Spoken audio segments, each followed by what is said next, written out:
It's Slate Night, the Film Fan Podcast. Now, here are your hosts, Corey and Mason.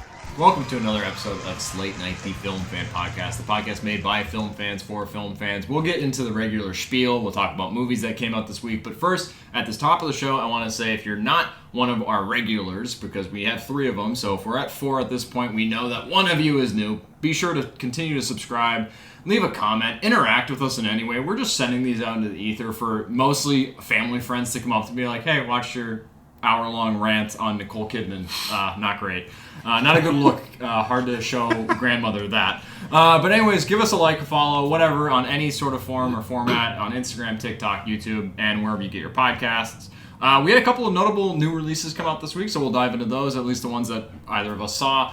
And we'll talk about just other movies that we're excited about, some movie news going into next week. It is also, we're moving into our birthday week, which we're not like those people where it's like our birth week, but our birthdays are a day apart, so we'll have that to look forward to at the tail end of this week as well. So, Corey, how are you doing, and what are we going to be drinking today? Honestly, like after 21, every birthday is just like another day. Yeah. My 21st birthday was my favorite birthday. Was that when we went skydiving? Or no, we went skydiving at a different time. That was for our 21st. It was our 21st? It was like, I think a couple days before. Yeah. Or like on your birthday maybe, or something like that, where Yeah. it was, we did that and bought some movies and went and saw Spider-Man, the original Spider-Man in theaters. Oh yeah, I forgot about that. And then, we rented out a theater for my 21st to show, because I wanted to show Spider-Man. And I forget how much it cost back then, but it was maybe $150 to rent out a theater. I tried to do the same thing again for my birthday this year, and it was like $400. I was like, holy shit! It was at the Imagine Rogers, and I was like, same place. Yeah, the same place where we did for Spider-Man. So I was like, what the fuck? But so I'm not doing that. I'll just have to watch a movie on the biggest screen I could find. Now we are going to be getting into our late 20s. Oh, yeah, we're going to be 26. We're not in our mid-20s. I guess maybe 26 can still be considered mid-20s. I feel like maybe 24 to 26 is mid, and then 27 is late. We're getting there. I never know how old I am, and that's coming from someone that was born in the year 2000, so like you can track your age pretty easily. But when like friends or my coworkers are like, wait, how old are you turning? I'm like, 26. And it's like not fast for me. Like I don't remember anymore off the top of my head. I'm like, God, that sucks. I remember on my 24th birthday waking up with back pain, and I'm like, I don't like every birthday gets progressively worse at this point, which I don't know, not to really like get super excited and make myself really pessimistic, but I don't know. I have a good week to look forward to, I guess. It's just another day. Yeah. I don't know. It's fine.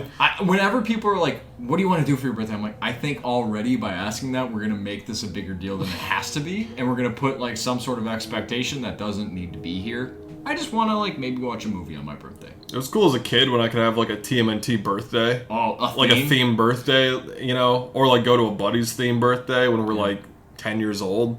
Now, Go to like Space Aliens. Oh, dude. Space Aliens fucking rips. Just bottomless fries. Did you ever go to Chuck E. Cheese? I was never a Chuck E. Cheese kid. A few times. There was a shooting there when I was there one time. I don't think anybody got I don't think anybody got hit when I was there. But there was like, we were there, it was me and my mom and I think one of my brothers, I don't think my other one was there, and we were just there, just fucking around eating the rat pizza, and then the cops came in, a dude came in first, runs to the back bathrooms, cops come in with their guns drawn.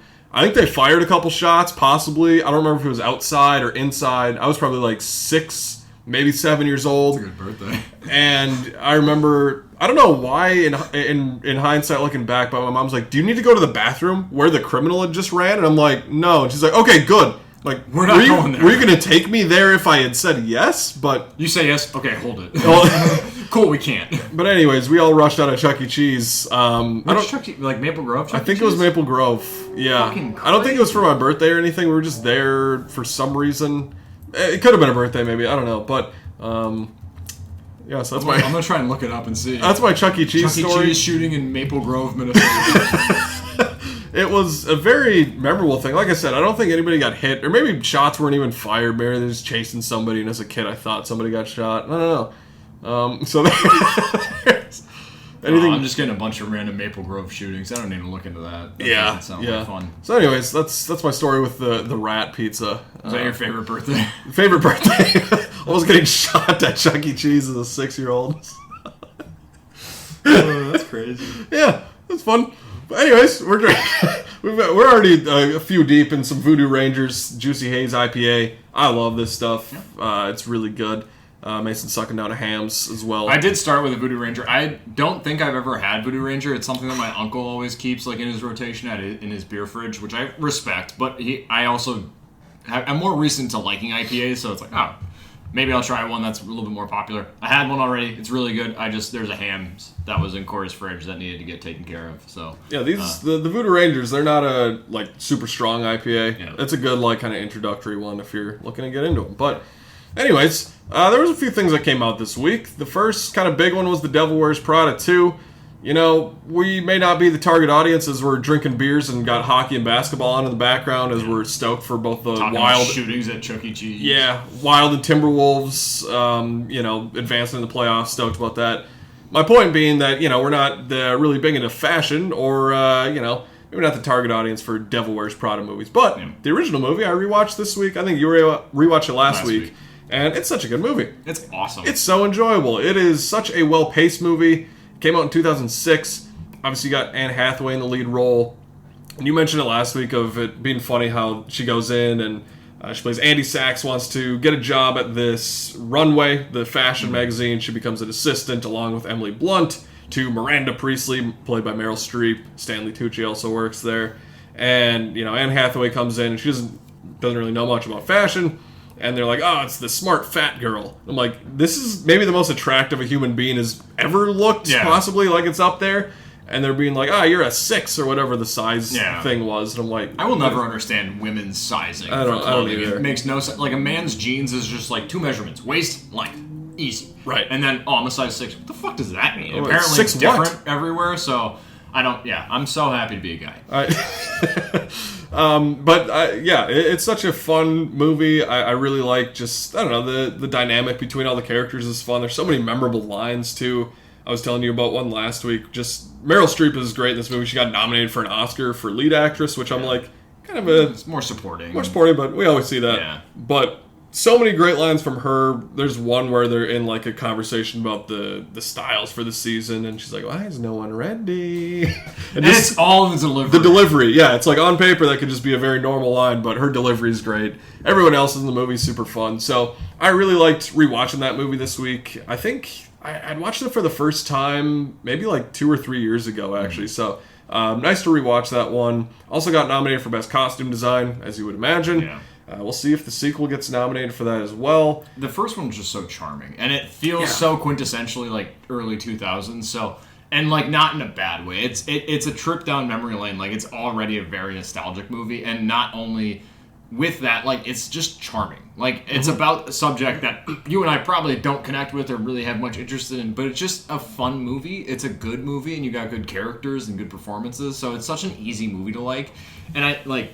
People lump like Devil Wears Prada or movies like The Notebook into like, oh, these are more tailored for like female audiences. I think The Devil Wears Prada is like a all-timer. Like it's such a good movie. It's so like easily rewatchable, infinitely rewatchable.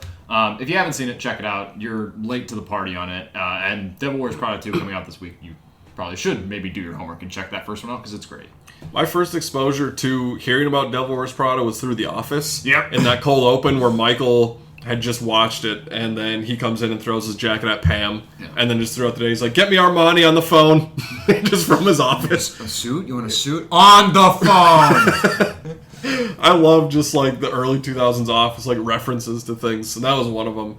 But yeah, the sequel, Devil Wears Prada 2, came out 20 years after that original movie, brings back the entire cast, and the director David Frankel as well. You got some new people, Justin Theroux, Lucy Liu is in the movie, along with some cameos from Karl Anthony Towns, Rory McIlroy, Lady Gaga, and a mention of Hugh Jackman, but not seen. So, I didn't watch it this week. I will see it. I'm really excited. My wife and I we're a little bit busy this week, and we will see it. But Cat, he's at a party after all this time, after all that. He was there for some fucking reason. He was there. I don't know. But anyways, this movie takes place 20 years after that original movie. Miranda Priestley's kind of nearing retirement, and Anne Hathaway playing Andy Sachs again. She comes back to work for Runway as the features editor. She's writing stories for them. Emily Blunt's character has kind of moved on. She works for like fucking Dior or something. She's doing advertising for them. So, kind of gets the crew back together. Stanley Tucci's still working there. And the positives of Devil Wears Prada 2, it's fun to see everybody back in their roles. And I especially really like Stanley Tucci and Anne Hathaway's characters, Andy and Nigel, together. And especially in this movie, they just have a really good bond of kind of realizing what Miranda Priestley is and being like, yeah, she's kind of a devil in certain regards, but I really like them. And there's some sweet moments between them in this movie. Emily Blunt is really funny in this movie. She gets kind of a little bit more to do here and has her own little subplot, which is nice. And Meryl Streep's always good. I mean, she's not going to give a bad performance, and she rarely does sequels, but this is one that she, obviously came back for along with Mamma Mia 2 a few years back. So have you seen Mamma Mia 2? It's great. It's better than the first. It's way better than the first. Yeah. I'd be down for a third one, too, if they ever want to do that. Yes, There's more ABBA songs to dive into, but Devil Wears Prada 2, very enjoyable. It's a fine movie.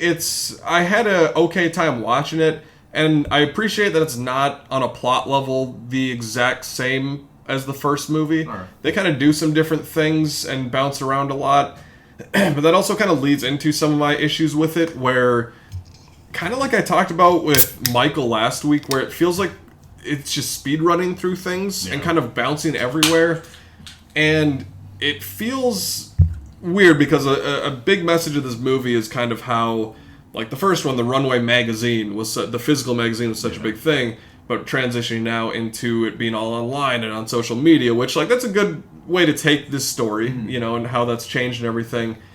And there's a lot of themes about, holding on to the tradition and keeping the old school things and not giving into like AI and social media and stuff like that.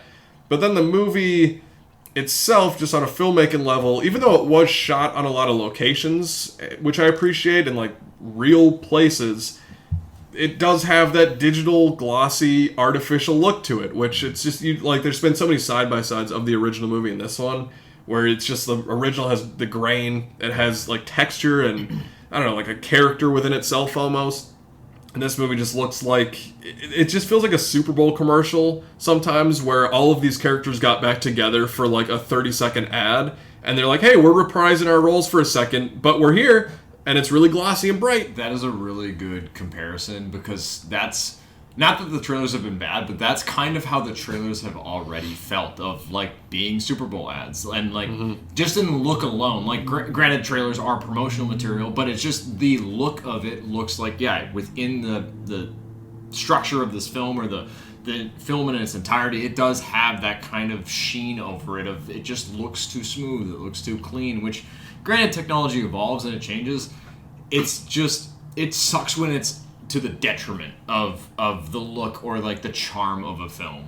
And I think that might be something that's more of a I haven't looked into many of the reviews about this movie yet, but that feels like something like specific to people that see and watch movies in the way that you and I do. Maybe mass people or mass audiences won't really view it in that way, but hearing that from you, I'm like, oh, okay, I kind of got that a little bit from the trailers and the promo stuff, so I'm like, all right, well, I don't love that already. It's a common complaint you and I have, especially like I think with Freakier Friday, we both talked about that, where it's just like a decades-long sequel that comes out. It's a problem that we both have, but I think general audiences are really going to like this movie, much like Michael last week, where I think it's made a good first weekend at the box office. Great globally, it made it great. I didn't look at the domestic numbers, but it's already doing really well.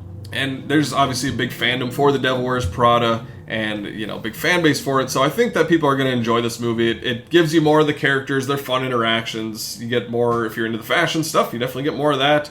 You get Lady Gaga performing a song during a fashion show. So like if that's your thing, then you're going to really like it. So it's enjoyable. It's a watchable enough movie. It's fine. It's not one that I can recommend super highly if you're kind of new to this franchise, but there was enough there, especially like I said with Nigel and Andy as characters, and just I love Anne Hathaway, and she is gearing up to be in our end of the year MVP race. She's in a fuck ton of movies. She's in 5 this year, right? Or like 3 of them we still haven't seen yet. So we'll see. You know, she's always been really great, and I like seeing her back. It's crazy that she looks just as good as she did in 2006. But everyone's still good in the movie. It's enjoyable. Just kind of not as strong on a character level and a plot level. It is kind of speed running through a few things, and I feel like kind of, again, not to compare to Michael, but just didn't get to like sit with things as much, because it felt like sometimes movies come out now where it feels like it's part of the TikTok generation, where it's like we need the plot explained in 30 seconds. We need to move fast. And then we also need to, if you were on your phone, which a lot of people were on their phone in the theater I was seeing this movie at this morning, really sucked, but if you're on your phone and miss a part, then we need to explain again what happened and say like, oh, Miranda is doing this because of this, and then a scene later we explain it again. So like that sort of thing where it's the, not to be like the Gen Z thing, but it's kind of like, trust your audience more. Like, I wish movies would do that more. And I feel like that's very much a thing with like Hollywood film, or like films made in the United States, or with United States backing and stuff like that. Whereas, like when you see a movie like No Other Choice, a foreign language film, they don't do that. It's just you pick it up as you go. It was just an accident from last year. It was just an accident. Yeah. Like they don't look to try and they don't blatantly spell out things. So I think that must be just strictly like a Western, like United States Hollywood kind of issue that hopefully can kind of work itself out. And it makes me think of like Matt Damon with The Rip when he brought that up. And it's just like, God damn it, it's annoying. Granted, I mentioned I haven't seen Devil Wears Prada 2 yet. I'm still really excited to see it. My wife is really excited to see it. The way it feels going into it is kind of how I view Pitch Perfect and Pitch Perfect 2, where I love that first Pitch Perfect. I think it's super charming. I think it's so of its era. It works really well. It just like it fires on all cylinders for me, and it has great character work. I think then you get into that sequel where they're trying to recapture that, and it kind of just falters. Does it look the same? You have the same characters, yes, but like things kind of just fizzle out. And while I still like that sequel, Pitch Perfect is, weirdly enough, a movie that I just love so much and is really special to me. That is like my go-to airline movie. If I'm on an airplane, I'm watching Pitch Perfect. I think that's our generation's Mean Girls. Oh yeah, I agree with that, and I really like that movie. But it's kind of my expectation out of this is like, do I at least have a good time? Do I like it? I'm not expecting it to be as good as the first. And from kind of how you've mentioned it or talked about it, I don't think I'm immediately going to assume that I'm going to like it as much as the first. But I'm still, regardless, excited to see it, especially to see Meryl Streep in the role of Miranda Priestley again. I'm really stoked for that. I need more good lines. Are there good lines, or where the first one is so quotable? Granted, that might be because it's so old and we've had time with it. Are there some good quips in this one? There are. Like I said, Emily Blunt actually has probably the funniest lines for me. There is a fun nature to it. The movie kind of opens with there being a PR crisis at Runway, and like the working conditions at Runway are like questioned in the media and everything. And so Miranda has to kind of have somebody next to her, like not saying and doing things as much, or talking about like the size of models as much, or like there's a scene where, because in the first movie she's tossing her coat obviously at Andy and everything.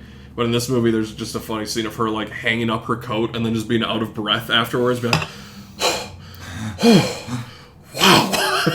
Just the first time she's had to do it in like 20 years. So there's things like that, and obviously Meryl's great in the role, but she doesn't have as much of an edge in this movie. She's not kind of the venomous like Miranda Priestley.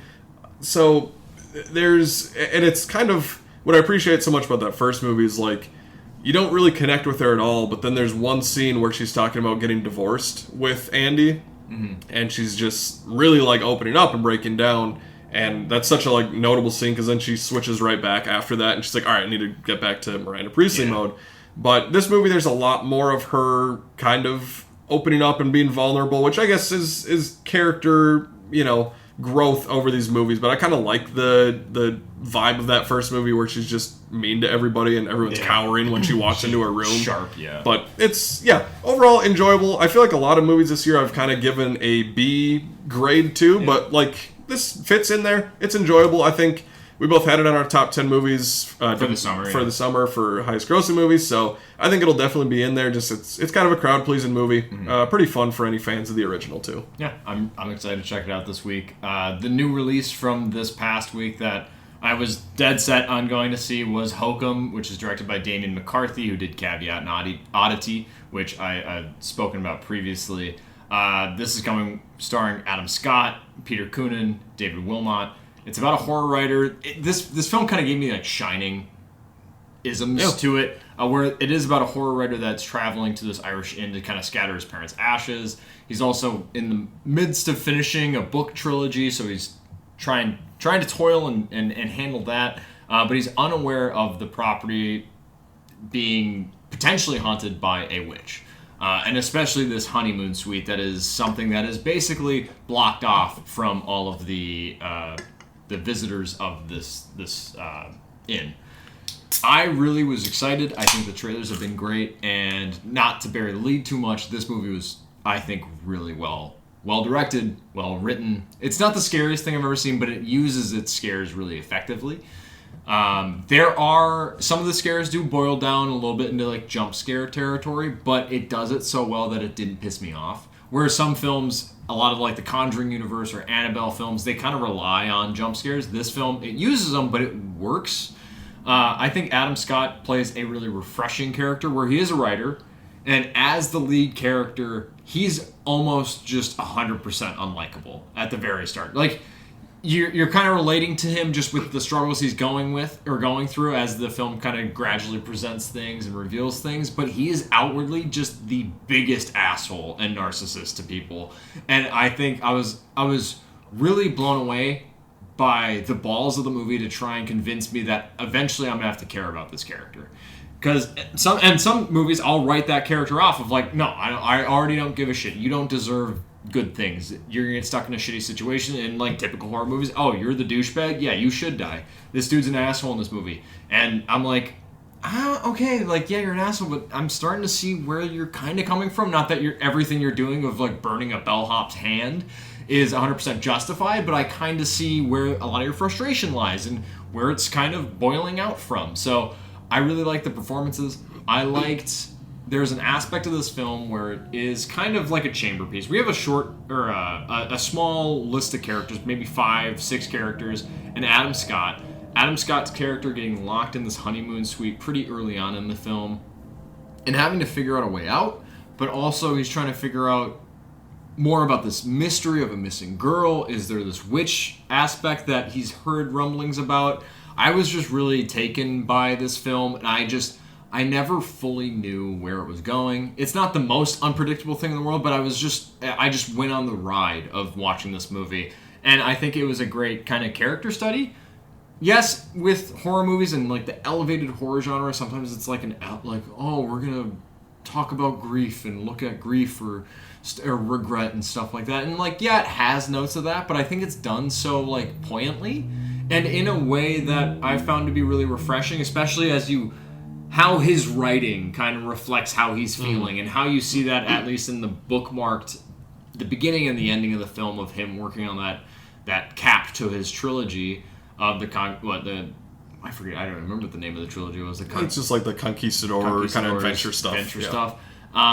As he's wrapping up, and just the nuance in that ending of that book, and I'm like, like I left the theater thinking about this movie, and it led me into a thing where I was going to see a movie the next day in the theaters. I was going to try and either go see Michael, or I was going to try and see Fuse, and I found out Fuse wasn't showing near me. But it's led me into the experience of watching this movie and sitting with it has made me realize I need to watch less movies, which is not a take that I have ever really thought about. I think sometimes there's only so much RAM storage I have up here, so I need to kind of be a little bit more particular about what I watch and then let them breathe a little bit. I remember like when I watched The Godfather, that was maybe the only movie I watched that week, the first time I saw it. And now it's my favorite movie of all time. I think I need to allow movies to sit with me a little bit longer. If I stack them too fast, I lose them. And that, which kind of happened a little bit last year as I was watching so many movies and going to the theater so much. I'm going to still try and see 2 movies a week, but seeing Hokum and just letting it, that was the last movie I saw this week. Granted, that was, Friday night. I've been able to just sit with it since then, and I've loved it. It's been it was a great watch. I really enjoyed it. It's already towards the top half it's in my top 5, I think I'd say, of 2026 so far. It's just a really effective movie with good performances, good character work, and some scares that I was just like, okay, it's not like the scariest movie in the world, but there are some moments that I was like, okay, that part, fuck that, hate that. Mm-hmm. And it really worked for me. So I was a big fan of this movie. Yeah, I like that kind of analysis of letting movies sit a little bit more too, because I definitely have thought about this movie a lot. It was on both of our top 10 most anticipated for the year, and I thought the marketing was really good, especially that first little teaser trailer that was like 40 seconds that just had a very like shocking within like 5 seconds kind of jump scare, but I think really well filmed and well executed jump scare. Yeah. So I agree. I really like this movie. I think right now it's my second favorite of the year, maybe second or third. But I think to like your point of Adam Scott being this unlikable character, I think he's the perfect person to do it because we've seen him in so many likable roles in Parks and Rec and even Severance to a certain degree where you're kind of rooting for that character. He's just very much like... They do a good job of showing him being kind of... He goes to this inn in like Ireland, I think it is. And... he's getting away just to write this book, to finish his book, and they show him kind of being a dick to everyone, but then there's a great scene of just him going out to the woods with his parents' ashes that you learn a lot just from the visual nature of that scene and his relationship with both his mom and his dad and how he does it, and there's no dialogue, and it's really smart filmmaking, and that's a moment where it's you connect with that character amidst all this other kind of shit that he's doing that you're like, all right, you're kind of an ass, but I want to know why. I want to know why you're doing that. And so I want to get into spoilers a little bit because I think that's a big part of why I like this movie a lot. So if you haven't seen Hokum, we both recommend it. Yeah. It's a very good movie. I think that there are also some very good scares in there if you're looking for... If you love jump scares in horror movies, there are some good ones. I think that they just happen to be well played in this movie. Yeah. I will say it's... Any trailer that you see for a movie that says this is the scariest movie of all time, immediately write that off as just them trying to market. Because this movie like almost plays out more like a thriller at times than it does a horror film.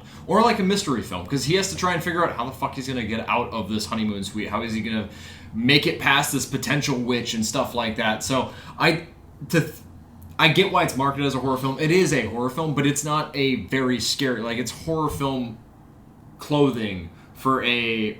character study and a thriller mystery, but it's not the scariest movie you're ever going to see. There are some good scares in it, though.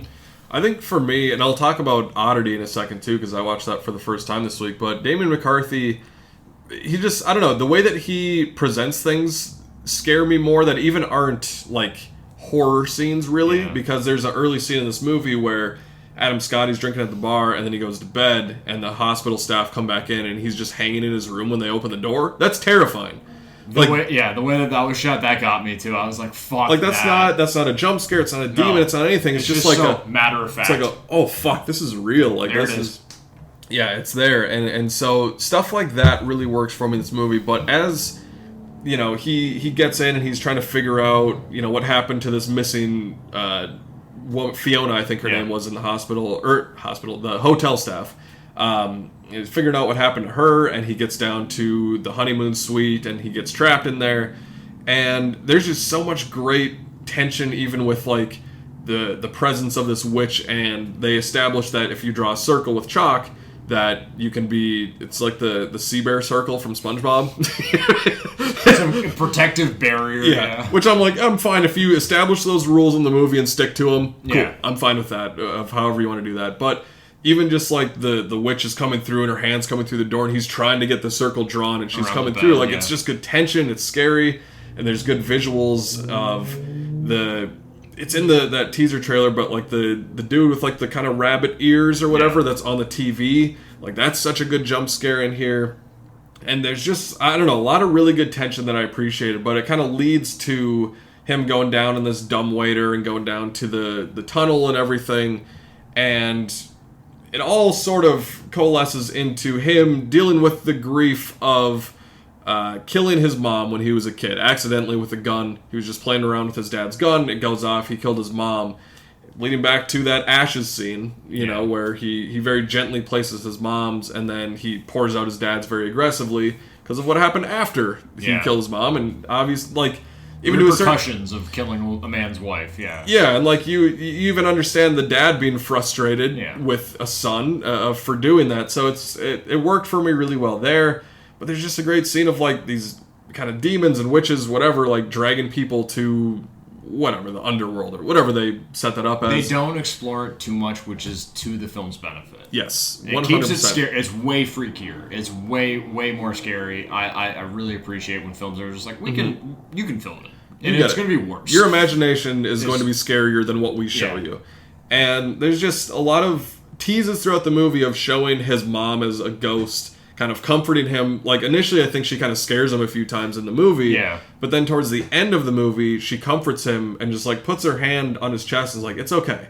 Like, it's not your fault. It's fine. It was an accident. It's okay. And it's just, like, him, amidst all this horror stuff, dealing with his grief, which it is that elevated horror a bit, which, you know, has been very popular the past decade. But for me, it really worked because then we kind of get to the end of the movie. The hotel goes on fire. He gets out of there. Somebody comes in and saves him. And then Albie, the like bellhop, he comes in and he's like, hey, actually, you were kind of a dick to me and burned my hand, so I poisoned your flask with some of this like mushroom tripping liquid.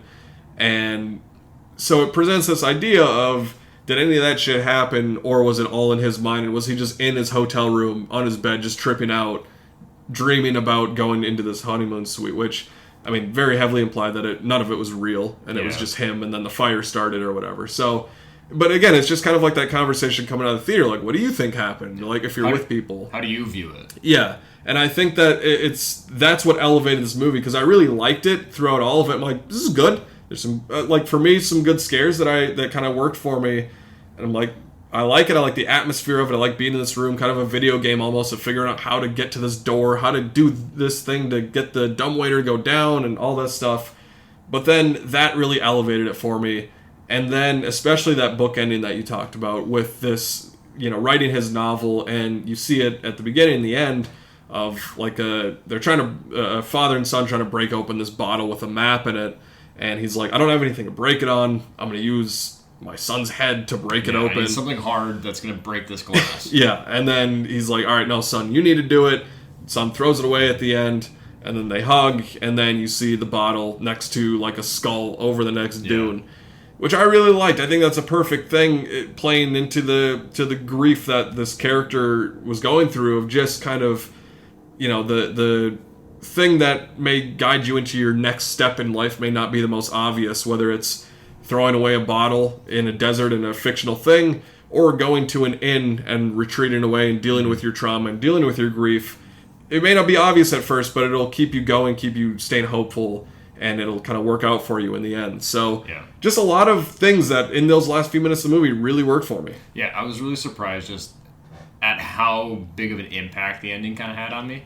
And how well what he's writing obviously plays into what he's experiencing in the room, and how he experienced this entire like chunk of situations within this honeymoon suite at this inn. Of he went there for a specific purpose of dumping the ashes, and then also to figure out his ending. But he's just been encountering and grieving throughout that time, and been able to find a solution that he wasn't necessarily seeking out, and how that ties into the bottle ending up right next to his skull, them realizing that, hey, I shouldn't use you as a means to an end.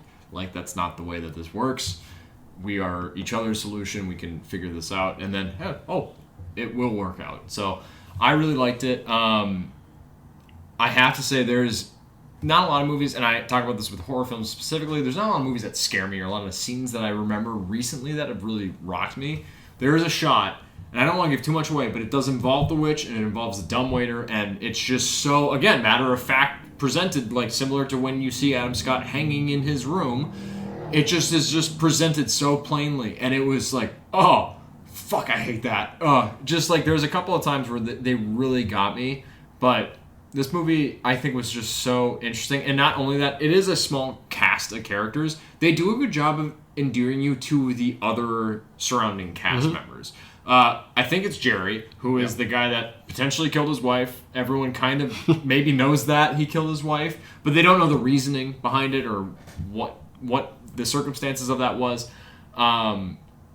I like his presence in this, and I like how that is the only person that he really, aside from Fiona, briefly, the only person that Adam Scott's character can really, like, powwow around and, like, hang out and get an understanding as to, like, this inn and the people in this small area. Like, there is also a couple of good moments of humor in this film that help to break it up.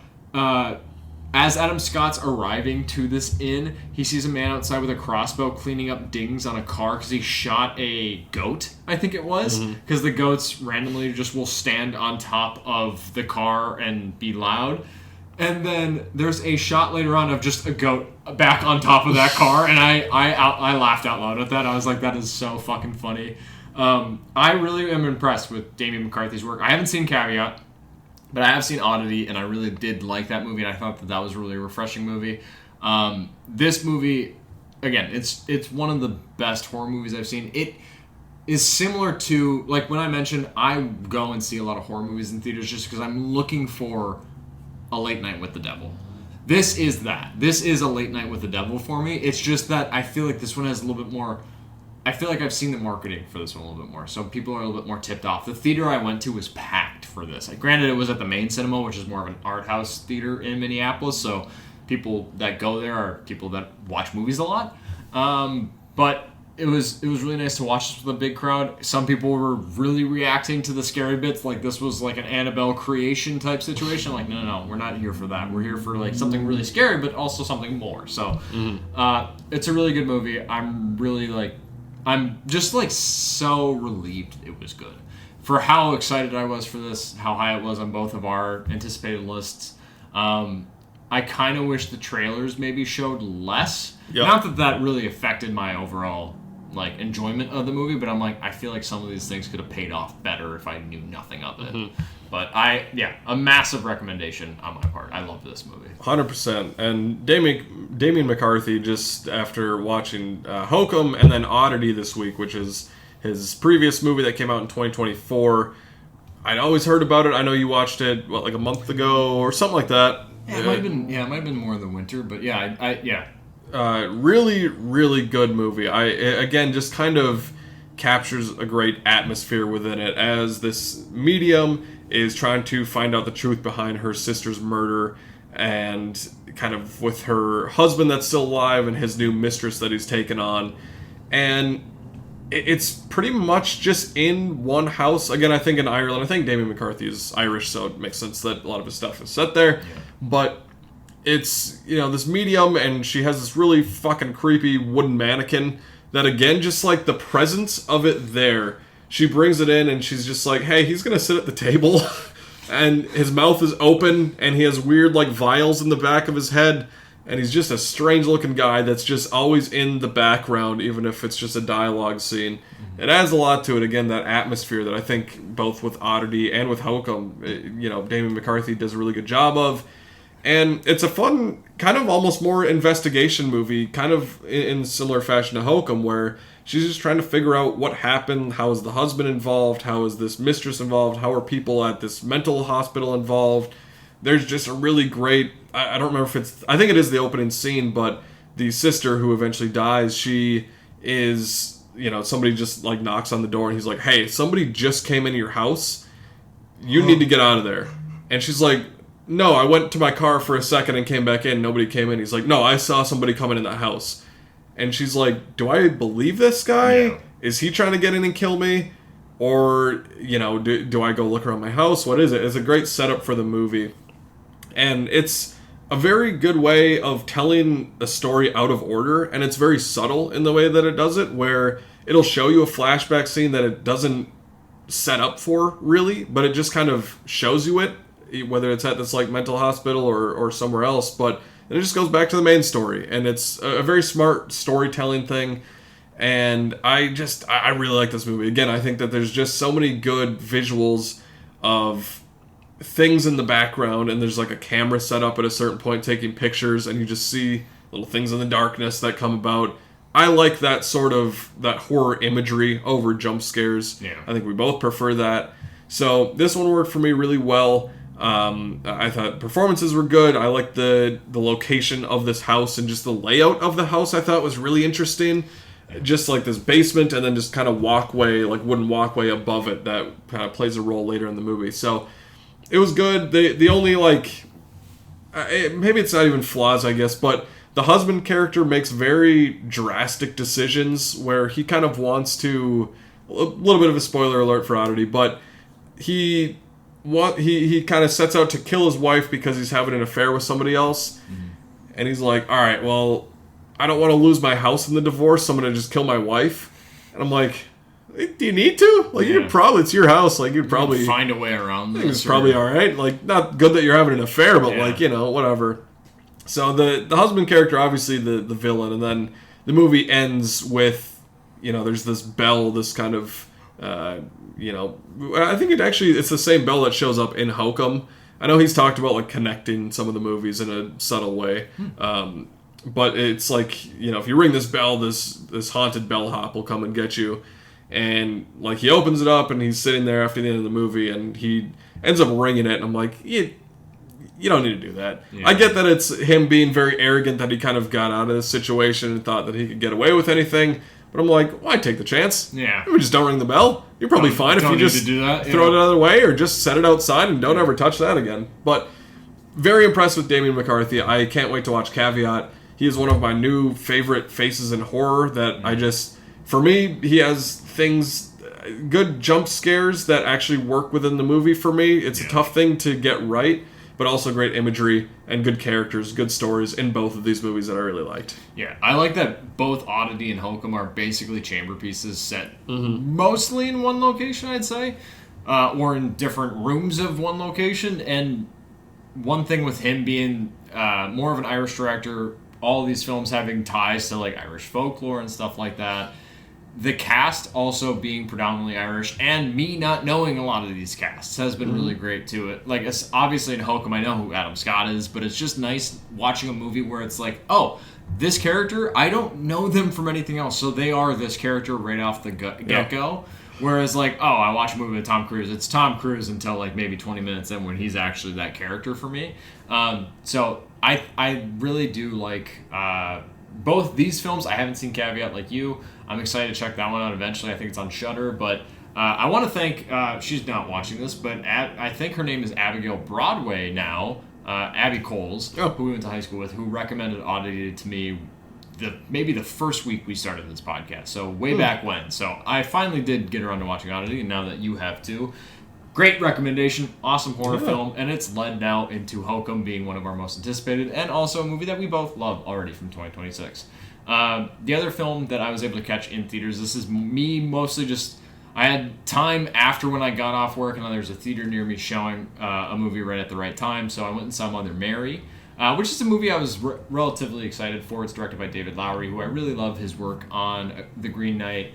I do enjoy most of A Ghost Story. I think sometimes it gets a little bit up its own ass and a bit pretentious, but that is kind of, and I mean this somewhat in a positive, that is David Lowery's shtick for the most part, unless you're watching like Pete's Dragon, I guess, maybe.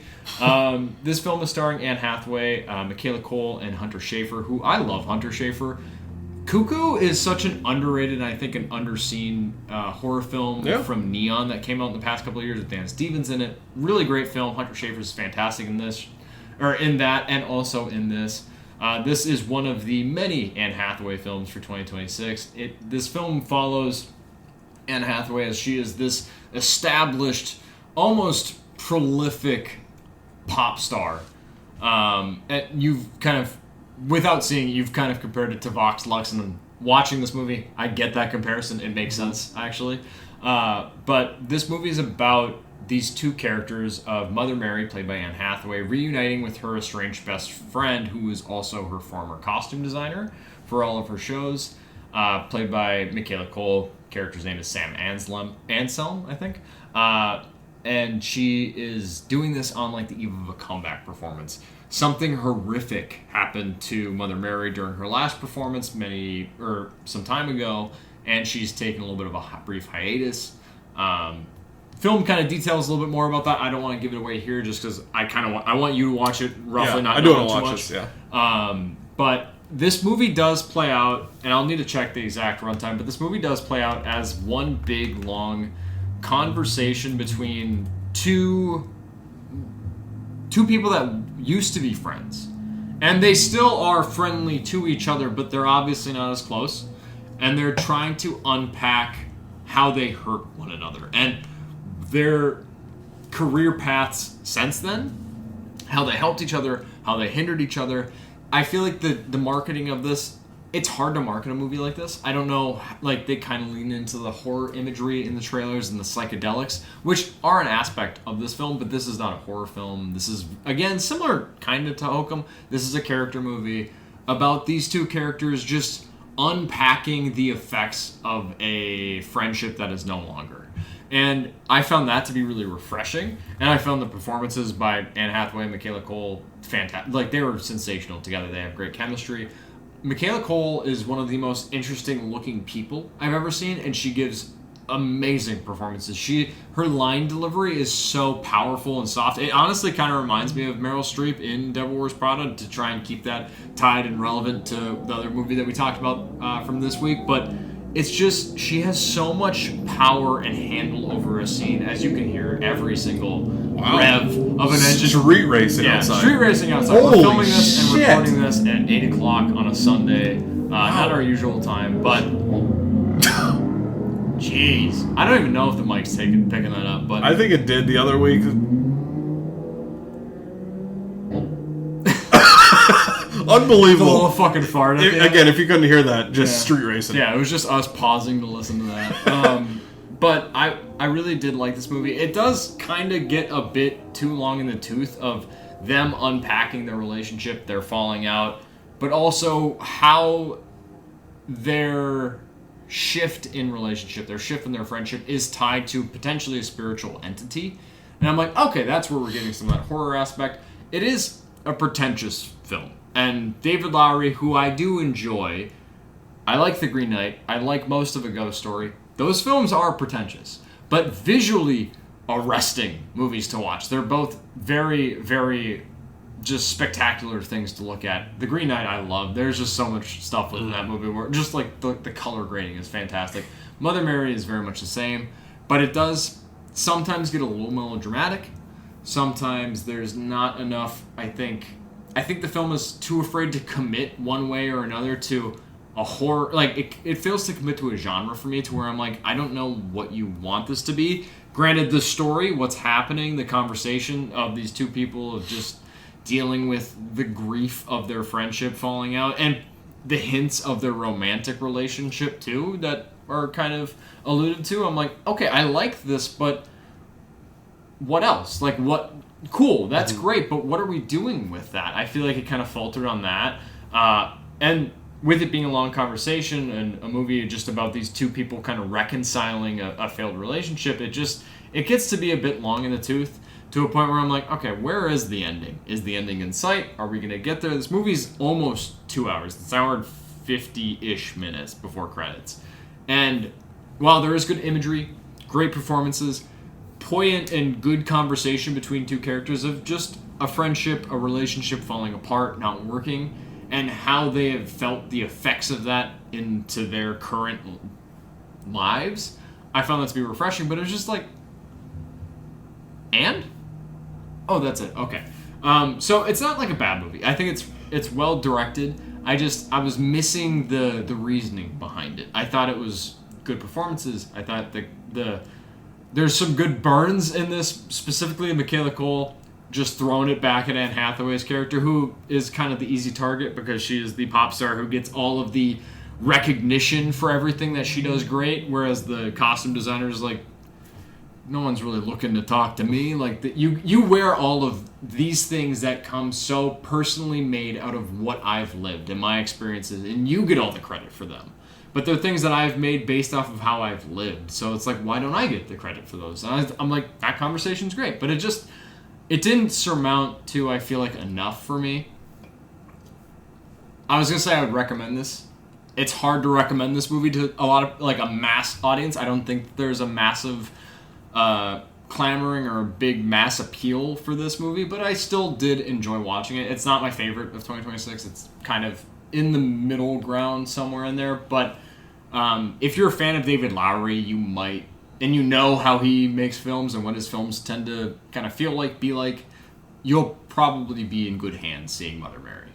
That's this of the movies I haven't seen this year. This is probably the one that I want to see the most. Okay. And I really like Green Knight and A Ghost Story, so I'm very anxious to watch this one, whether it is in theaters or at home here. But it just feels like a movie I'll have a strong opinion on either way. Yeah. Which I appreciate those type of movies. So excited that you saw it and excited to check it out at some point.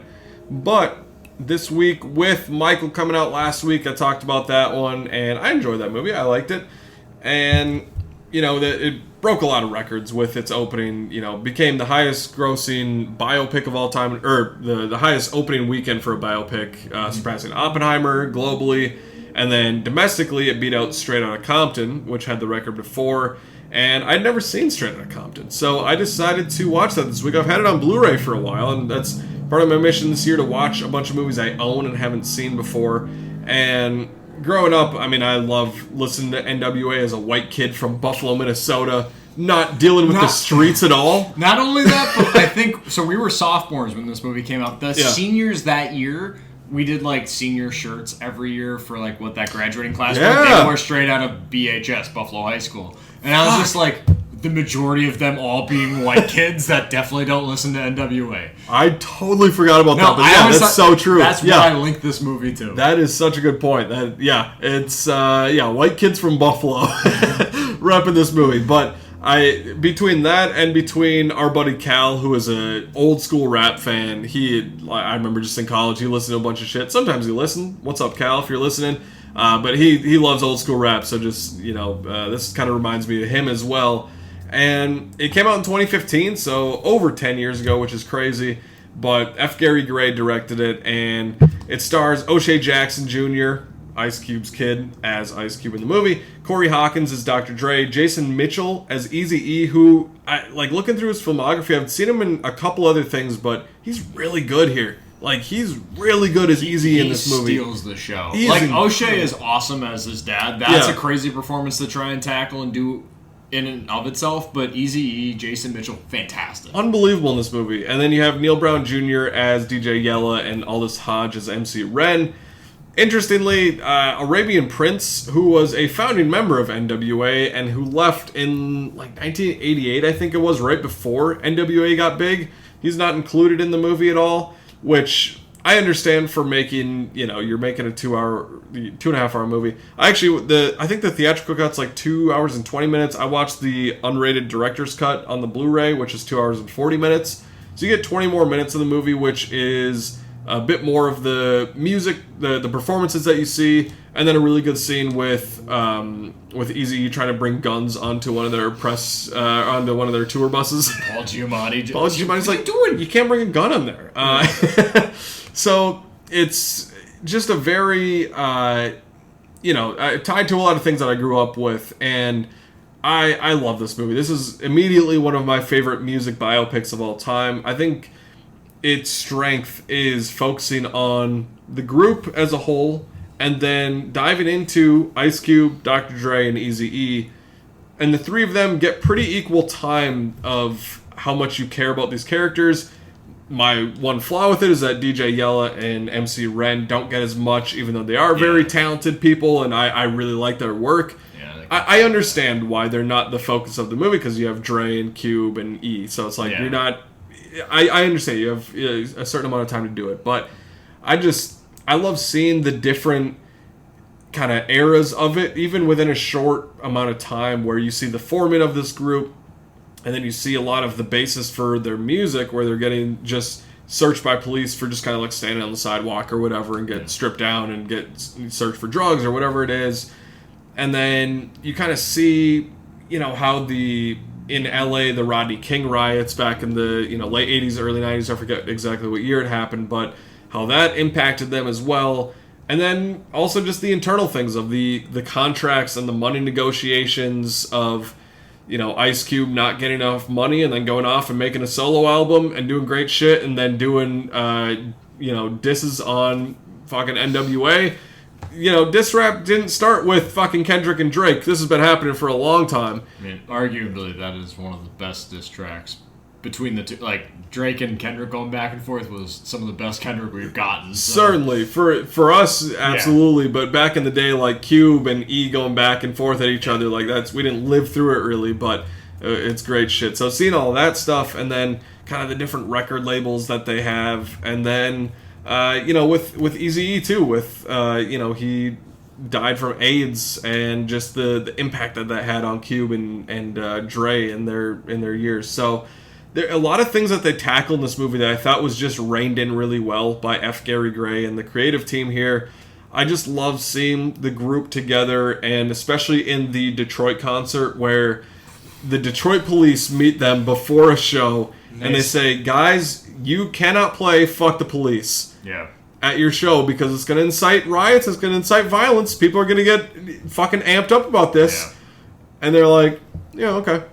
Sure. They come out, they play their other songs, and they're like, fuck the police. That's so good. It's incredible. And just them and everybody in the crowd. I can't imagine being at that crowd and probably knowing that they shouldn't play that song, but being like, yeah, fuck them, let's play it. Again, as white kids. Yeah, who they stop. Yeah. But it's so much fun to watch that, and it's just really great performances all around. Again, O'Shea Jackson Jr. he's done a lot of other great roles too. I love him in Ingrid Goes West. I think he's so good in that movie. Yeah. And a lot of other roles. Corey Hawkins has popped up in a lot of things too. So, and we'll talk about the trailer later on, but or was that from last week? Idiots, the trailer for Idiots. Yeah, we'll talk about that a little bit. But I'm a big fan of him, and I feel like he's kind of. He had Straight Outta Compton. We started seeing more and more stuff. He's just kind of been in the background a little bit. I love him, and especially in this movie, him and Jason Mitchell fucking steal the show. They're great. The two supporting performances. Actually, didn't talk about Paul Giamatti as much. He's the manager. He's really great as just kind of the white guy that's like, yeah, we want to make some money off of you. I like your guys' tune. That's more the contract and money negotiations, but. Lakeith Stanfield plays Snoop in this movie, and he's great. He has a little bit of a bigger role, but one person I want to shout out that I don't think I've seen in anything else really is Mark Rose as Tupac. And I think he was in, I don't know if he was on All Eyes on Me, the movie that came out, but he was in another thing that had a Tupac story. He's in one scene, and he's recording a song, and I'm like, that's Pac right there. Like, that's fucking Pac, and they just captured that feel so well of the late 80s, early 90s of this kind of rap, the gangster rap, so to speak, that came out, and I fucking loved it. This movie, like I said, is one of my favorite music biopics of all time. It got nominated for Best Original Screenplay at the Oscars, which is very deserving because I think it is a lot to tackle with this group, and there's more that they could have done. But I still listen to so many of these artists. I love just bumping them in my car, Cliff. Just putting the subwoofers up to 10. And it's really great. If you haven't seen Straight Outta Compton, it's very, very good. Again, it just got passed by Michael for the domestic opening for music biopics, but it's really awesome. Glad I finally checked it out. Yeah, it's one of my favorite. As being a genre I typically drag and kind of shit on a little bit, it is one of the ones that I think handles the representation of a full group the best. Whereas, like, you watch Bohemian Rhapsody, that's mostly about Freddie Mercury. It's like, well, okay, there's more than just Freddie Mercury and Queen. Granted, he is the frontman, but there's more there than just him. And I love Straight Outta Compton. It got me into a big NWA kick, especially while we're in high school, just listening to NWA. I fucking love them. I'm blown away that you hadn't seen this until this point. I don't know why. If you had to rank, maybe that might be too hard. Would this be in, I'd say, maybe your top 5 favorite musical biopics? 100%. 100%. It's up there. I mean, we mentioned a little bit last week with, like, Walk the Line. That's up there. Rocket Man is really good. Dewey Cox. If you count it. Dewey Cox. Walk Hard. Yeah, Walk Hard's great. There's a lot of really good ones. But, yeah, much like you, like, this past week, I've been just ripping NWA. I always do, but just especially this week. Listening to them, listen to Michael Jackson music, and then No Con's new album too. Just the 3 of those this week, music-wise, I'm like, God, Good music in so many different very genres different, too. yeah. Yeah, very It's fun. a good conglomerate of music. Yeah. You're getting. I might have to. We were talking before we started recording. I didn't buy a movie this week to kind of foreshadow physical media roundup, and I'm like, maybe I should buy a good steelbook of Straight Outta Compton if it's available. Yeah. But that is an awesome movie, and I was so hyped when they announced that from after this, F. Gary Gray was going to go on to do Fate of the Furious, and like, it's a Fast and the Furious movie. It's good. It's fine. Yeah. It's all right, but it's just like, I want him to keep doing more shit, and I love the Italian Job from like 2005 with Yeah. Mark Wahlberg. I think that's a very underrated remake. He did do Men in Black International, so we'll just not talk about that one. But I think he's a great director, so Yeah. I'm excited to see kind of anything else that he takes on moving forward. A film that I watched really early this week, I bought it on 4K Blu-ray a couple weeks ago, and it was just a little bit of a Steven Spielberg kick with Disclosure Day coming out and talking about, I think, War of the Worlds in a couple weeks past too, of just some of his like unsung heroes of films that he's done in the 2000s. Granted, this is the 2010s or the 2000 teens and whatever. Ready Player One he directed in 2018, which is a film I'd only seen once prior on a houseboat on maybe like a 32-inch screen. So this sci-fi spectacle, yeah, I watched it in probably the worst quality I could have at the time. But I still liked it back then. I haven't read the book. I've always been interested. I've heard that the book is really great.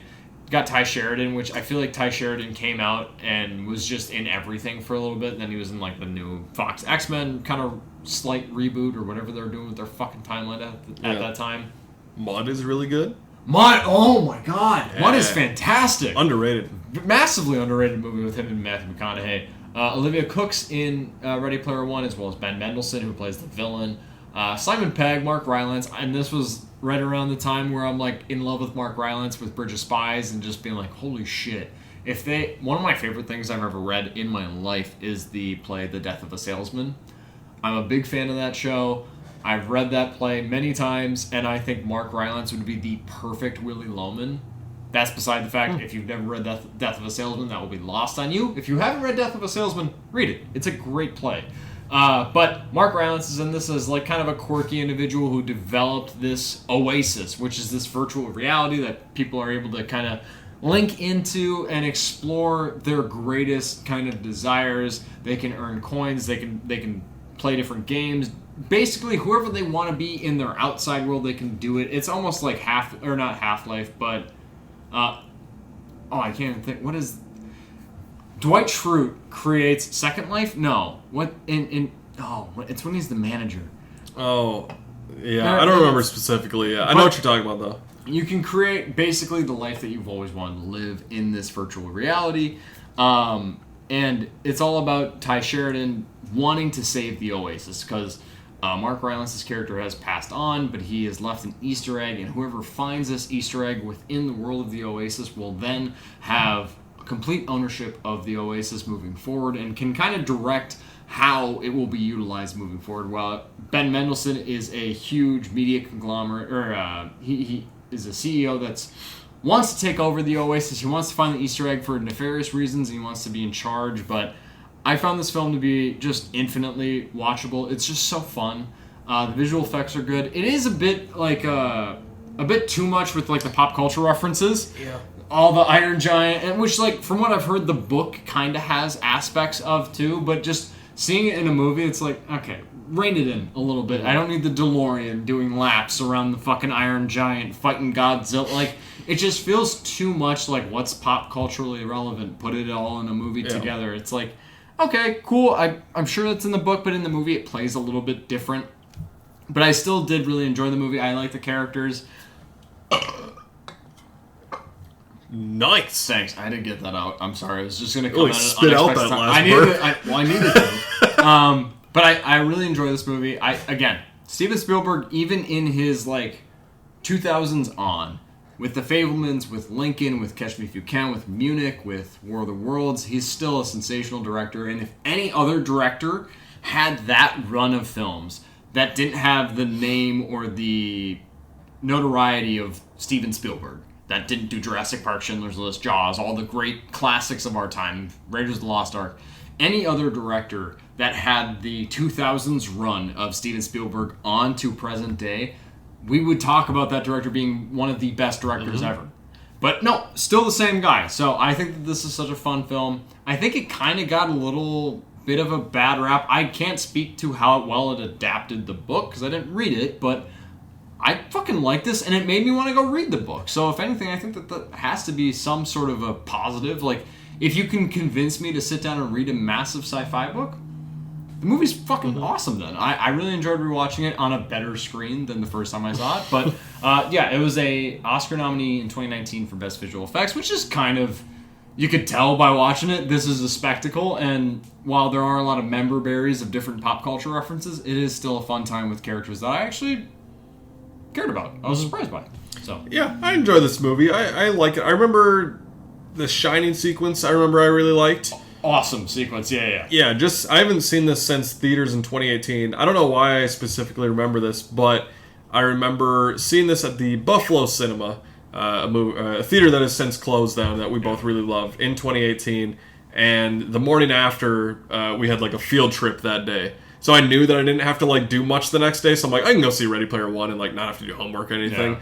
Very specific memory from senior year of high school. But what was the field trip? Or what was like do you remember? I think it was for our German class. We went to like a restaurant in St. Paul, like a German restaurant. Okay. And with a bunch of my friends were in that class too. So it was, I don't know, just really... Peter Deneen was in there. Avery Linz, Ashley Court was in there. Just a good group. Great group of people. Where I was like the night before, just like, I don't know, the nostalgia of like going to the Buffalo Theater, watching Ready Player One, coming home, and being like, all right, I get to sleep and then wake up to a field trip.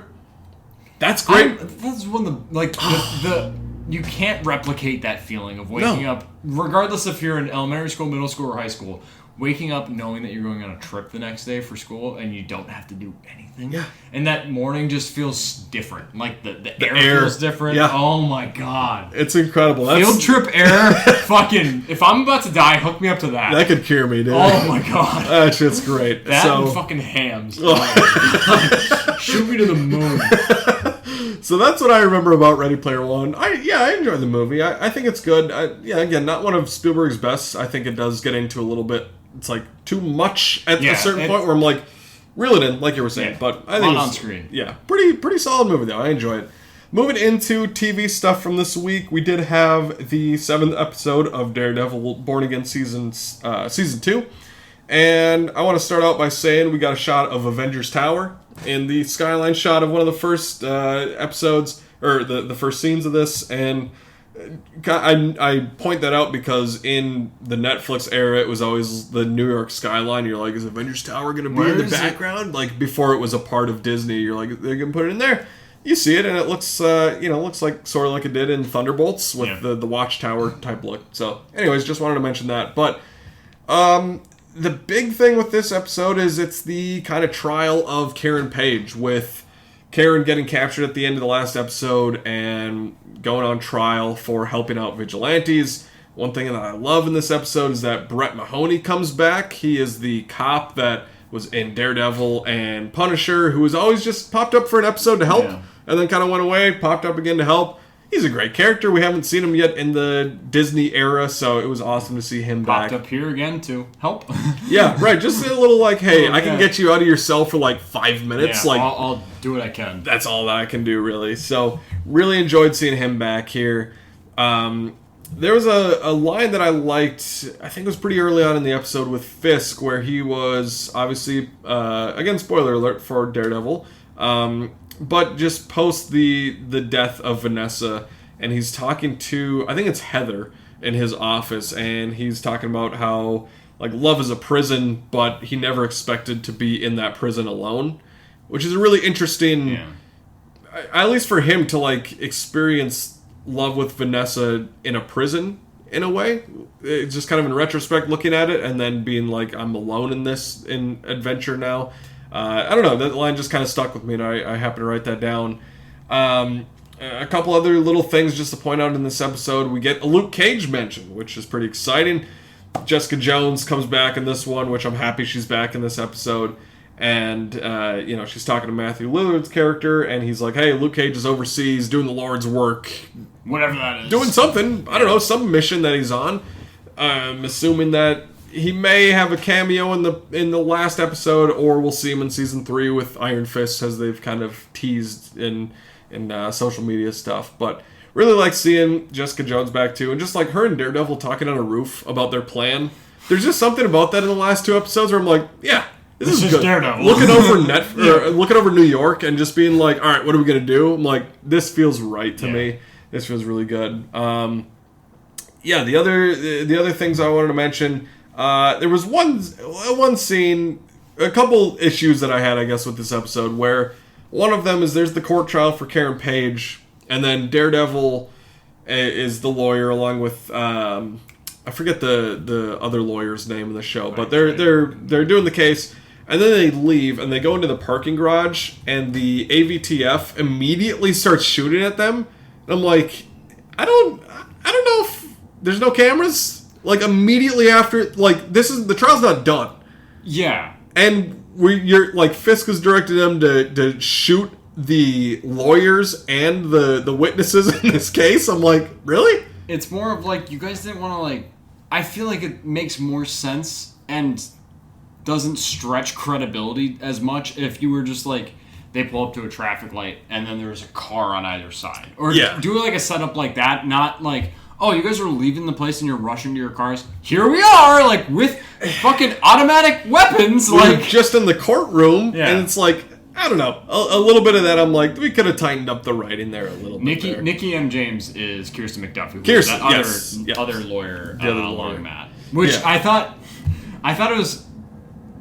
I kind of waver on whether I think it was really cool or too much of like a WWE fan servicey entrance when Matt Murdock enters the courtroom, and it's like like I was expecting like the John Cena music to pop in. I was just like, okay, like I get for watching this show and understanding this character, this is a big moment, but for them to play it as a big moment, I'm like, okay, like what are we gonna do? We're gonna fucking play this guy in on music? Like, what's going on? Like, right? It is a big moment. He's back in the zeitgeist. He's back in front of the lens, and everyone's like, oh, we found him. Matt Murdock's alive. Here he is. And it's just like, okay, cool. But I'm like, okay, well, you don't need to play it up so big. And I've never spent time in a courtroom, whether I'm lucky or not. I've never been a part of a jury. Actually, I think I have jury duty sometime in June, which I will hopefully push back. But I was supposed to go to it in like December, and I was like, no. And they're like, oh, okay, June? And I was like, fine, whatever, I'll deal with it in June. It's always, this could be the way it is in court, but every time a lawyer is defending their, I was going to say their victim, but whoever they're counsel for, and they're defending or they're up giving their spiel, it just always feels way too performative. And that could be the way it is in court. That could be just actually how it is.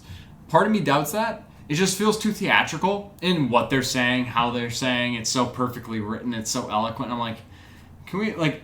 And this isn't like a gripe I only have with this. You can probably levy this against any sort of courtroom drama of like this lawyer being on like this big dramatic like drop the mic theatrical moment. And I'm like, okay, cool. Like wait, like just fucking simmer down.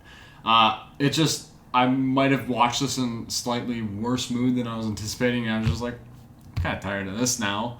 And the courtroom stuff just felt so rushed to get there for me personally, to where I was like, oh, now it's just the trial of Karen Page. And I'm like, this is where we're going in like the 7th episode of an 8-episode season? I was like, okay. Which they kind of then bring in the Anti-Vigilante Task Force. And I'm like, oh, that's not the best either. So I do think the middle of this season has been the best. And now I'm like, all right, where are we going to land when we get to episode 8? So I don't think that this episode was a miss. We had some great stuff with Michael Gandolfini that really kind of surprisingly like shook me. I was expecting it to go one way and it went the other, and I was like, fuck, kudos to them for doing it and having the balls to do what they did with Buck and Michael Gandolfini. But then I was like, oh well, now I'm sad.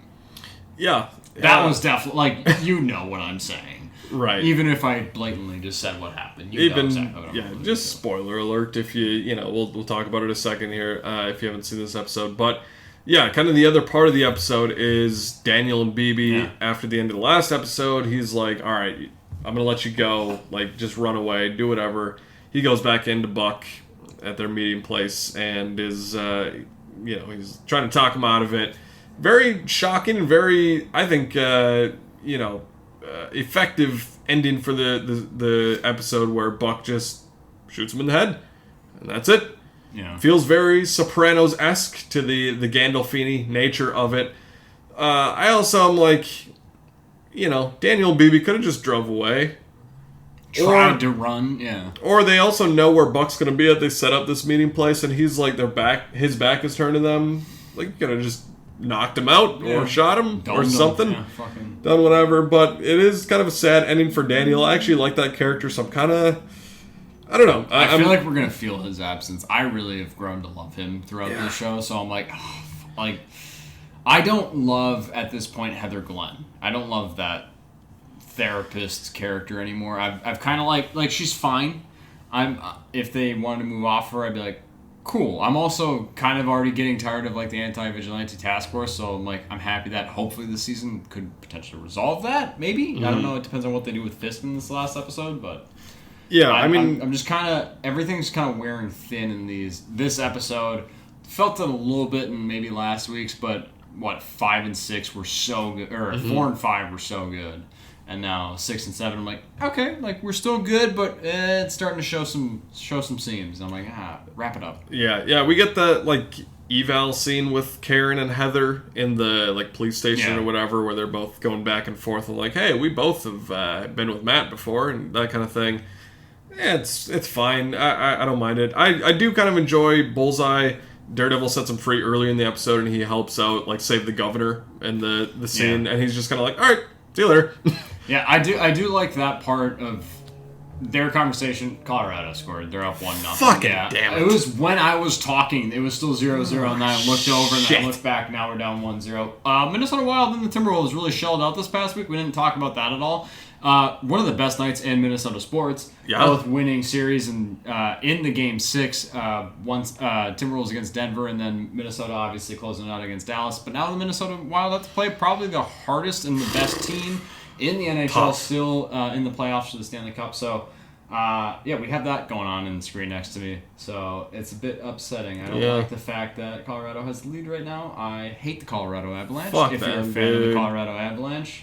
Landeskog, does he still play for the Colorado Avalanche? I don't know. I'm not sure. But one of my least favorite NHL players of all time. Him and Brad Marchand. Is it Brad Marchand? Marchand, yeah. I fucking hate that rat. Now he plays for the Florida Panthers, so who gives a shit? Yep. But anyways, I do think that this episode on a whole was like, for Daredevil Born Again, it was pretty good. For where we've started to get with some of these more recent episodes, I'm like, it's not up to that quality level. I am still eager to see where it's gonna resolve itself. I don't know if like a clear end is in sight for me. Like I don't know what we're leading into really with this last episode. So I'm excited. I do still really like. And fuck, they scored again.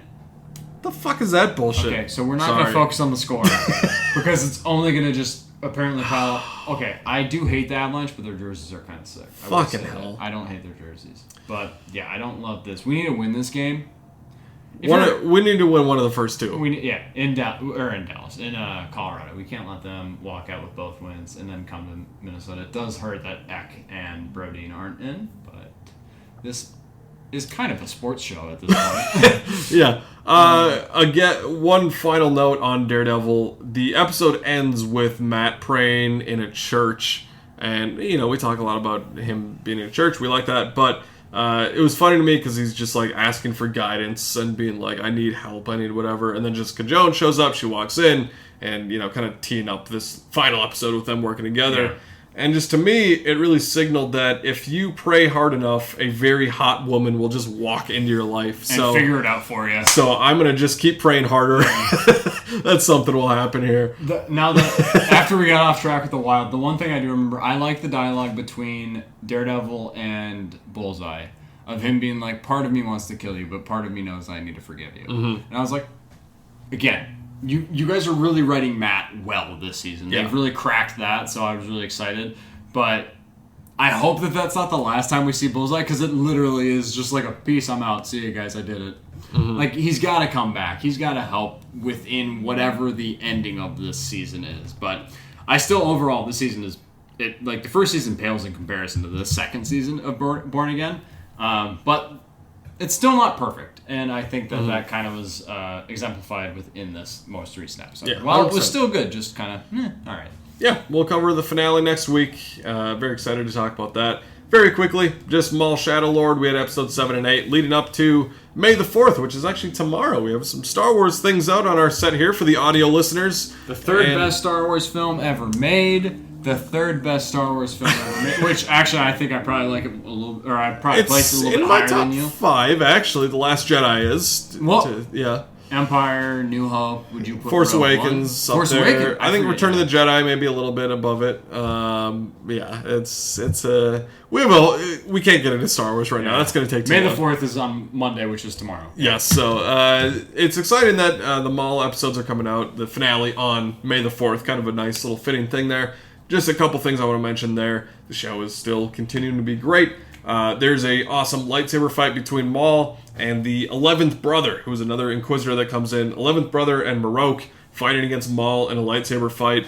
They go like through this waterfall, and you see just the steam coming off of their lightsabers as they jump through the waterfall. I'm like, that's fucking awesome. That's tight.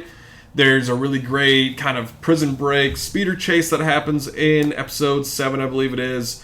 The best stuff from these episodes is after Maul kind of gets defeated a little bit, he is walking through these tunnels underneath the city of Janix, and he's having a bunch of flashbacks through the rest of his life, and you see him with Savage Opress, who is his brother that was killed by Sidious in the Clone Wars. Clancy Brown voiced him in the Clone Wars, who was great. So you see him, and the moment that Sidious takes him away and starts training him, he's just having these flashes, these visions, and the training with him. You see a flashback to the Phantom Menace, where you hear... Now there are 2 of them. Not that part specifically. Why not? You hear, before you see it visually, you hear in the Qui-Gon and Obi-Wan battle versus Darth Maul, the like red doors, you hear that sound effect, and then you see a little bit of like Obi-Wan, and you hear Ewan McGregor a little bit, and then you see Savage Opress's death that we saw in the Clone Wars, and it's just really great character work for Maul, and it kind of, there's a point in the episode where Maul is very vulnerable, and you see through both his physical body where his, obviously fucking bottom half is cut off, so it's just, electronic limbs and all that type of shit. That's failing him, but also just his emotions. He starts crying at a certain point, and tears are running down Darth Maul's face, which is something that I didn't think I needed to see, but he's looking at a reflection in water of his younger self and talking to himself about how he was before versus how he is now, before Sidious kind of got to him. Really effective stuff. Really great Star Wars. Great character work. I love it. It's what I've wanted from some of these Star Wars animated shows, and I really enjoy it. So Colorado's up 3. Oh my god. This is awful. It's the first period. The first fucking period. Holy shit, that's terrible. Anyways, this episode ends off with a little Dryden Voss mention. Paul Bettany from Solo. So he's obviously part of the Crimson Dawn. I kind of expected that a bit. So excited to see these last 2 episodes tomorrow as May the 4th, and I'll bring you the thoughts next week on the full first season of Maul Shadowlord.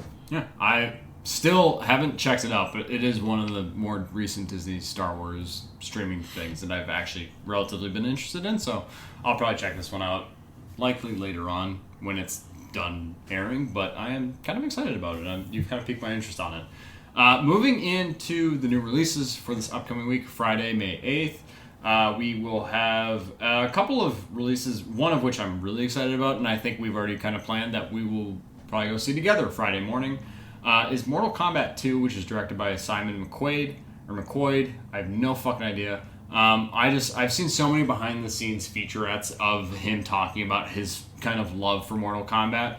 Did it bleed through into that first Mortal Kombat from 2021? Kinda, not really. I don't think that movie's that bad. I'm excited to rewatch it in this week leading up to Mortal Kombat 2.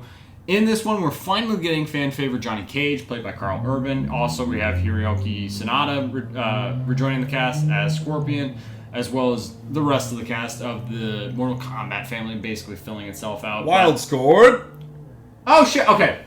All right. Not we needed quite- that. We needed that. We needed to stop them. Johansson got one in the first. Nice. Oh. That's big. Okay, we're gonna rip through these. Sorry. 'Cause I need to piss. And I need We need to watch watch Wild. this. Yeah. They're pitted against together. It's Mortal Kombat. But it's now we're going to have a tournament in this one, where in the first one we didn't for some reason, even though it's still called Mortal Kombat. I'm really excited for this. I think the trailers have looked really good. I think they're now really leaning into it, and it just looks like it's going to finally fulfill what we want as a Mortal Kombat film of just give us the tournament. Give us these massive, like, otherworldly warriors fighting against each other. I'm stoked. I love Carl Urban, so I can't wait to see that. The Sheep Detectives for the younger audience members going to the theaters this week, directed by Kyle Balda, who did The Minions and Despicable Me 3. This is starring Hugh Jackman, as well as a voice cast of Bryan Cranston, Emma Thompson, Brett Goldstein, Patrick Stewart, Regina Hall, Julia Louis-Dreyfus. Every night a shepherd, played by Hugh Jackman, reads aloud a murder mystery to his flock, which somehow they can understand, or at least he intends for them to try and get some sort of fucking understanding from it. I don't know how that works. When he is then randomly found dead, the sheep realize that it was a murder, and they think they know everything about how to go about solving it based on the murder mysteries that were read to them. Wild concept. No idea what this film is going to be like. Supposedly it's pretty good. It's getting good reactions to it. So I'm like, what the fuck is going on? I would have written this movie off well in advance, but now the buzz is kind of coming out, and I'm like, whoa, where are we? So maybe, who knows? Maybe it's not. I'm not going to see it this week, but maybe I'll check it out at some point. Who knows? Affection, directed by B.T. Meza, which is a directorial debut, coming with the starring performance of Jessica Roth, Joseph Cross, Julian Lane. Ellie confronts a disturbing condition, resetting her memory. Unable to recognize her husband and daughter, each reset disorients her, leaving haunting recollections of an unfamiliar life. Watch the trailer. That synopsis doesn't really help, I feel like, in terms of trying to get you to understand the story. Trailer's pretty good. I like Jessica Roth. I'm somewhat interested in another horror film, so maybe I'll go check this one out. And then not necessarily like a mainstream narrative film, but a concert film coming about Billie Eilish. Billie Eilish, Hit Me Hard and Soft, the tour, directed, weirdly enough, or co-directed by James Cameron, as well as Billie Eilish. This will be accompanying a 3D concert film documenting the Manchester shows, like I said, co-directed by both Eilish and Cameron. Interesting to see James Cameron, of all people, tied to a concert film. I keep seeing featurettes of them being like, this is unlike any other concert film you've ever seen, which feels like the best way to market a new concert film coming out. So I'm not going to check it out. Like Billie Eilish, I'm intrigued by Cameron, but also it's not high up on the list. I'd rather see Sheep Detectives more than this. So yeah, new releases. Mortal Kombat 2 is the one that takes the cake in terms of this upcoming week. For sure. Coming out on Blu-ray this week. Neither of us bought anything but the new stuff coming out. We have Wuthering Heights from earlier this year, along with Goat, Luc Besson's Dracula, I Can Only Imagine 2, the first season of It, Welcome to Derry, and then a 4K of your, I believe, still favorite animated movie, Alice in Wonderland. And then Gilmore Girls, the complete series, is coming out on Blu-ray. Moving into some movie news. We had some trailers. We teased a little bit earlier, Idiots, which stars O'Shea Jackson Jr., Dave Franco, and Mason Thames. I believe it is directed by Macon Blair.